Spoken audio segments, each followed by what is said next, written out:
So there's two aspects of being a child of God. One, you become a Christian, but secondly, there's an ongoing relationship that the Lord Jesus Christ wants. When we look at the life of Israelites, Israel മക്കളുടെ ജീവിതം നോക്കുമ്പോൾ, when they traveled on the 40-year journey and they received the heavenly bread, അവിടെയും യേശുക്രിസ്തു അവരോട് വാക്കെടുത്ത് പറഞ്ഞില്ല എങ്കിലും അവിടെ നമ്മൾ കാണുന്ന ഒരു യാഥാർത്ഥ്യമുണ്ട്. അവരോട് പറഞ്ഞു, നിങ്ങൾക്ക് ദിനം പ്രതി ആവശ്യമുള്ള അപ്പം നിങ്ങൾ എന്ത് ചെയ്യണം? പറക്കണം. You must pick up the manna that is needed for that day. When they picked it up on the 6th day, it stayed for the 7th day. അല്ലേ? 6-ാം ദിവസം അവർ പറക്കെടുക്കുന്നത് 7-ാം ദിവസവും ഒരു കേടുമില്ലാതിരുന്നു. അങ്ങനെയാണെങ്കിൽ ഞാൻ ചോദിക്കട്ടെ, എന്തുകൊണ്ട് ദൈവം ആഴ്ചയുടെ ആരംഭത്തിൽ ഒരാഴ്ചക്കുള്ള കർത്താവ് കൊടുത്തില്ല?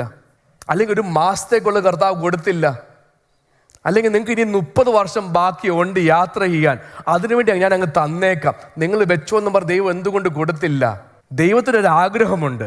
എൻ്റെ മക്കള് ഞാൻ കൊടുക്കുന്ന ഭക്ഷണം കഴിക്കുമ്പോൾ, എൻ്റെ അനുഗ്രഹങ്ങൾ അനുഭവിക്കുമ്പോൾ ദിവസം പ്രതി എന്നോടൊരു ബന്ധമുണ്ടാകണം, ഞാൻ ആരാണെന്ന് അവർ മനസ്സിലാക്കണം. ആ ഒരു റിലേഷൻഷിപ്പിന് വേണ്ടി കർത്താവ് പറഞ്ഞു, നിങ്ങൾ ദിവസം പ്രതി ഉള്ളത് മാത്രം പറിക്കിയാൽ മതി. അങ്ങനെയാകുമ്പോൾ പിറ്റേ ദിവസം രാവിലെ കണ്ണ് തുറക്കുമ്പോൾ, വെളിയിലിറങ്ങുമ്പോൾ, ആ മഞ്ഞ അവിടെ കിടക്കുമ്പോൾ അപ്പോഴെങ്കിലും നിങ്ങൾ ദൈവത്തെ ഒന്ന് ഓർക്കും.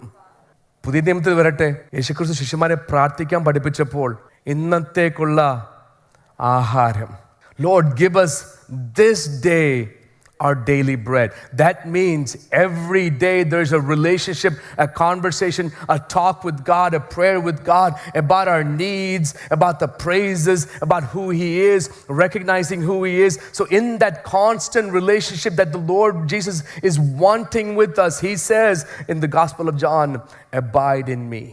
Abide in me and let me see what I can do. Nalla karthavu parnathu.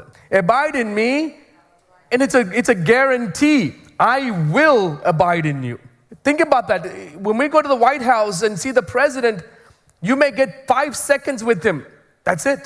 പക്ഷെ നമ്മൾ അവിടെ ഇറങ്ങും പറയും, ഓ ഞാൻ പ്രസിഡന്റിനോട് സംസാരിച്ചു, ഭയങ്കര ഗമ കാണിക്കും.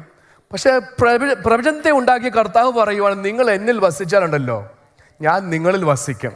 The one who created the universe is saying, if you abide in me, I will abide in you. It's a mutual relationship that the Lord Jesus is giving unto us. That's why over and over again in the scriptures we see that every time someone comes near God, God makes a promise, I will come near you. ആരെങ്കിലും യേശുവിൻ്റെ അടുക്കലേക്ക് വരുവാൻ ആഗ്രഹിക്കുന്നെങ്കിൽ, ദൈവത്തിൻ്റെ അടുക്കലേക്ക് വരുവാൻ ആഗ്രഹിക്കുന്നെങ്കിൽ, ദൈവത്തിനൊരു ഉറപ്പുണ്ട്, ഗ്യാരണ്ടിയുണ്ട്. നിങ്ങൾ എന്നോട് അടുക്കുന്നെങ്കിൽ ഞാൻ നിങ്ങളോട് അടുക്കും, ഒരു സംശയമില്ല അതിന്.